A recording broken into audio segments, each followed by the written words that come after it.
काश ये चीज कोई पहले ही बता देता कि जेई मेंस 2026 का पेपर कैसा आने वाला है। जेई मेंस 2026 के जनवरी अटेम्प्ट में अब बस 6 महीने का टाइम बचा है। जिस एग्जाम के लिए आप इतने टाइम से तैयारी कर रहे हो या फिर आप तैयारी करना स्टार्ट कर रहे हो, वो एग्जाम का पेपर पैटर्न क्या होगा, पेपर का डिफिकल्टी लेवल क्या होगा, ये चीज जानना बहुत इंपॉर्टेंट होता है, सो दैट आप अपना एग्जाम का स्ट्रैटेजी उसी के अकॉर्डिंग चेंज कर सको। बाकी कमेंट्स में बताना आगे बढ़ने से पहले वीडियो में कि आपको क्या लगता है जेई मेंस 2026 का जनवरी अटेम्प्ट क्या 2025 से टफ होगा या फिर इजी होगा। आज मैं आपको कोई भी थ्योरेटिकल एनालिसिस करके आपको नहीं बताने वाला कि पेपर आपका ऐसा आ जाएगा, रादर इन डेप्थ एनालिसिस किया मैंने लास्ट 5-6 इयर्स का डेटा का, और उसी डेटा के जो भी स्टैट्स यूज करके सब कुछ का कंक्लूजन लेके आपको बताऊंगा कि आपका पेपर कैसा आएगा। ये चीज मैं आपको नहीं बोल सकता कि ये 100% करेक्ट होगा, बट आपको ये बोल सकता हूं कि ये आपको बहुत हद तक हेल्प देगा एक ओवरव्यू लेने के लिए आपका पेपर कैसा आएगा, क्या डिफिकल्ट होगा, इजियर साइड में होगा, कंपटीशन किस टाइप में रहेगा। ये जो एग्जाम है ये आपका ओपोनेंट है, इसके बारे में आपको बहुत अच्छे से पता होना चाहिए, तभी आप इसको फेस कर सकते हो। तभी जो डिफिकल्टी ये सब कुछ अगर अच्छे से पता होगा तो आप उसी के हिसाब से अपना जो भी स्ट्रैटेजी उसको मॉडिफाई करके एग्जाम में अच्छा परफॉर्म कर सकते हो। तो वीडियो स्टार्ट करते हैं, वीडियो को एंड तक देखना। सबसे पहले स्टार्ट करते हैं टोटल नंबर ऑफ स्टूडेंट्स। इस टोटल नंबर ऑफ स्टूडेंट्स के डेटा से आपको कंपटीशन और कट ऑफ का आइडिया पता चलेगा। ये डेटा आपको स्क्रीन पे दिखाई दे रहा है। 2020 से लेके 2023 तक थोड़ा सा रजिस्ट्रेशन कम हुआ, बट 2024-25 में जो रजिस्ट्रेशन बहुत ज्यादा हुआ। अगर आप 25 में देखोगे तो टोटल 14,75,000 स्टूडेंट्स ने एग्जाम दिया,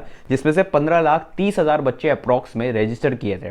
बहुत सारे बच्चे होते हैं रजिस्टर करने के बाद भी एग्जाम नहीं देने जाते, बट आप देख सकते हो जो नंबर ऑफ स्टूडेंट्स है ये बढ़ता ही जा रहा है, जिसके कारण जो कंपटीशन है वो बढ़ता जा रहा है और अल्टीमेटली इसका असर कट ऑफ पे दिखता है। और 2026 में ऐसा प्रेडिक्ट किया जा रहा है कि 15 से 16 लाख बच्चे होंगे, ये जो क्वांटिटी होगा टोटल बच्चे जितना रजिस्टर करेंगे। तो आप समझ सकते हो कि कंपटीशन बढ़ने वाला है, तो आपको अच्छे से प्रिपेयर होना है उस चीज के लिए। ऊपर से अगर आप एक चीज देखोगे, बहुत सारे आईआईटीज ने स्पेशली ब्रांच चेंज हटा दिया है, जिसके कारण बच्चे क्या करते हैं, ब्रांच से कॉम्प्रोमाइज नहीं करते, इसलिए ड्रॉप ले लेते हैं। तो ड्रॉपर्स का भी नंबर ऑफ स्टूडेंट्स बढ़ते ही जा रहे हैं, जिसके कारण ओवरऑल कॉम्पिटिशन बढ़ता जा रहा है। अब इसी नंबर ऑफ स्टूडेंट्स के डेटा के हिसाब से आप कट ऑफ देख सकते हो। कट ऑफ देखोगे 2021 से लेकर 2025 का डेटा, तो आप देखोगे जनरल कैटेगरी के केस में आप देखो 2020 से लेकर 2025 तक ये जो कट ऑफ है ये बढ़ता ही जा रहा है।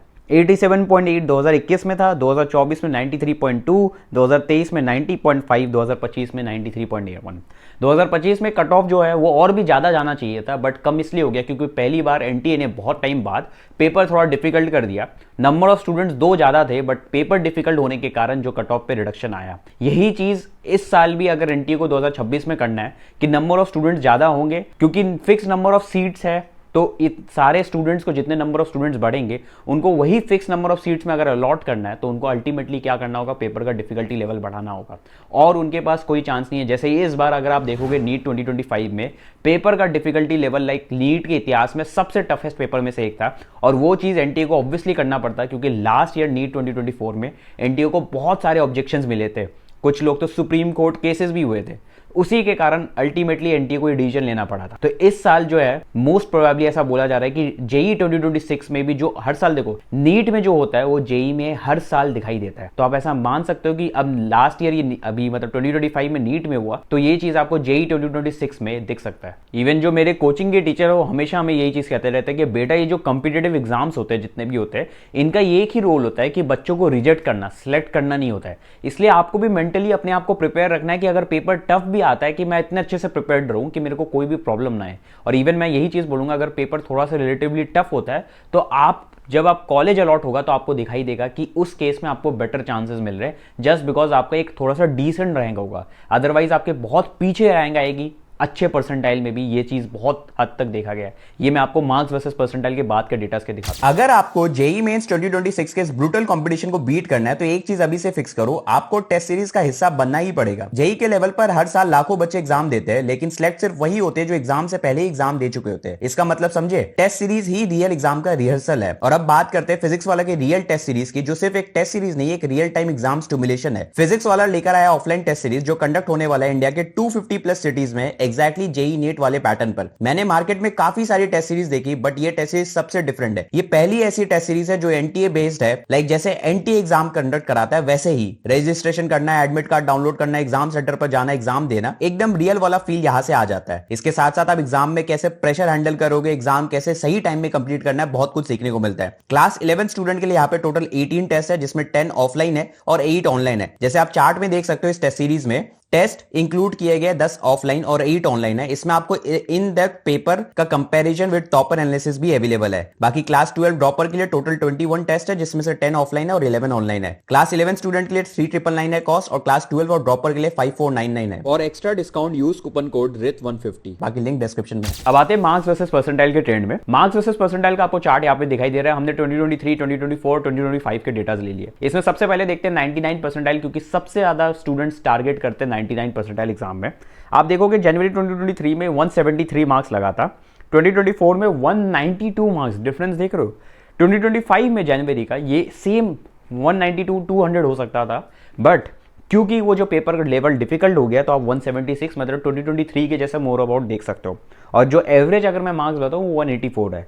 इसमें सबसे बड़ा आउटलेयर है, आप देखोगे 2024 वाला जो डेटा है, जिसके कारण एवरेज 184 हो जा रहा है। सिमिलरली आप 99.9 या फिर लोअर के लिए देख सकते हो, स्क्रीन मतलब पॉज करके स्क्रीनशॉट ले सकते हो, जो भी करो, ठीक है।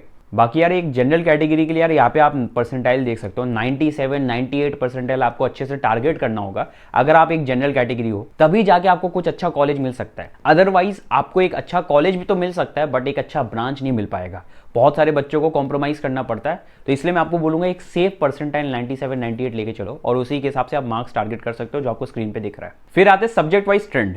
सब्जेक्ट वाइज ट्रेंड का जो ये डेटा है ये आपको देखना क्यों इंपॉर्टेंट होता है, जस्ट बिकॉज बहुत सारे बच्चे होते हैं जिसके मैथ्स वीक होता है, बहुत सारे बच्चे होते हैं फिजिक्स वीक होता है, बहुत सारे होते हैं केमिस्ट्री वीक होता है। अब अगर लेट्स सपोज जिसका मैथ्स वीक है तो वो फिजिक्स और केमिस्ट्री बहुत अच्छा करके मैथ्स में एक डिसेंट मार्क्स लाके एक अच्छा सा ओवरव्यू ले सकता है, पेपर में एक अच्छा मार्क्स स्कोर कर सकता है। इसलिए मैं आपको दिखाता हूं, जैसे ये सब्जेक्ट वाइज मार्क्स टारगेट आपको दिखा रहा हूं। 99 परसेंटाइल के लिए अगर आप फिजिक्स बात करूं, जैसे आपको डेटा दिखा रहा हूं, जनवरी में 80 गया था मार्क्स और अप्रैल में 83। केमिस्ट्री के केस में आप देखोगे 67, 72 गया था, ये एवरेज आउट करके बता रहा हूं, और मैथ्स के केस में 49, 53। तो आप इसके अकॉर्डिंग देख सकते हो कि फिजिक्स सबसे इजी होती है, फिर जाके केमिस्ट्री और फिर मैथ्स मैं बोलूं अच्छे से टफ होती है। फिजिक्स आप मोस्टली देखोगे फॉर्मूला बेस्ड होता है, PYQ से रिपीट होता है। केमिस्ट्री के केस में बात करूं तो NCERT का सबसे ज्यादा वेटेज होता है, और मैथ्स जो होती है वो टफ होती है और लेंदी होती है। तो अगर आपकी मैथ्स वीक है तो आप ऐसा कर सकते हो, फिजिक्स और केमिस्ट्री को बहुत स्ट्रांग बनाओ, सो दैट कंबाइंड आपका इसका 140 प्लस आ जाए, और फिर मैथ्स में आप 40-50 स्कोर कर सकते हो, सो दैट आपका ये जो टारगेट है 180, 190 ये अचीव हो जाए।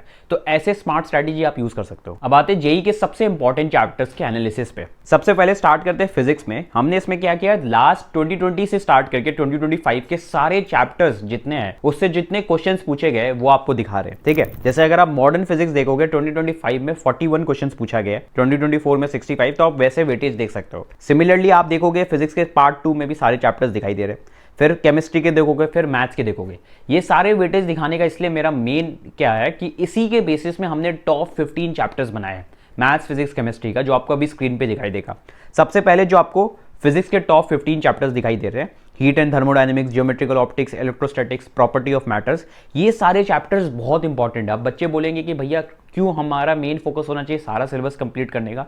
अगेन मैं यही बोलता हूँ कि आप पूरा आइडियली सब करो, बट टाइम बाउंडेशन बहुत है, 6 महीने में सब कुछ कंप्लीट करना है। सबसे पहले हायर प्रायोरिटी चैप्टर्स करो, अगर आपके पास 6 महीने में आपको अच्छा सा परफॉर्मेंस देना है जेईई मेंस फर्स्ट अटेम्प्ट में, ठीक है। और फिजिक्स के भी चैप्टर्स आपको दिखाई दे रहे हैं, फिर आपको मैथ्स के टॉप 15 चैप्टर्स दिखाई दे रहे हैं। मैं बोलूंगा सबका आप स्क्रीनशॉट ले लो, और फिर आपको दिखाई दे रहे हैं टॉप 15 चैप्टर्स ऑफ केमिस्ट्री। इन सबका स्क्रीनशॉट ले लो आप स्क्रीन पॉज करके। तो यार ये जो चैप्टर्स है मैं आपको बार बार ये बोल रहा हूँ कि इसको प्रायोरिटी इसलिए देना है क्योंकि आपका मेन फोकस होना चाहिए दिसंबर तक कैसे भी करके सिलेबस कंप्लीट हो जाना चाहिए। उसके बाद आपको रिवीजन, मॉक टेस्ट सब कुछ करना है। ये तभी पॉसिबल होगा जब आप टाइमली सिलेबस कंप्लीट करोगे। और प्लीज अप्रैल अटेम्प्ट को कंसिडरेशन में मत लेके चलो, जनवरी अटेम्प्ट ही आपका फाइनल अटेम्प्ट होना चाहिए। अप्रैल में मार्क्स वर्सेस परसेंटाइल में बहुत ज्यादा वेरिएशन आता है। इवन 99 परसेंटाइल स्कोर करने के लिए आपको जो डेटा आपको पहले दिखाया था इस वीडियो में, आप देख सकते हो कितना ज्यादा डिफरेंस आ रहा है, 20 मार्क्स 15 मार्क्स एक्स्ट्रा हो जाता है।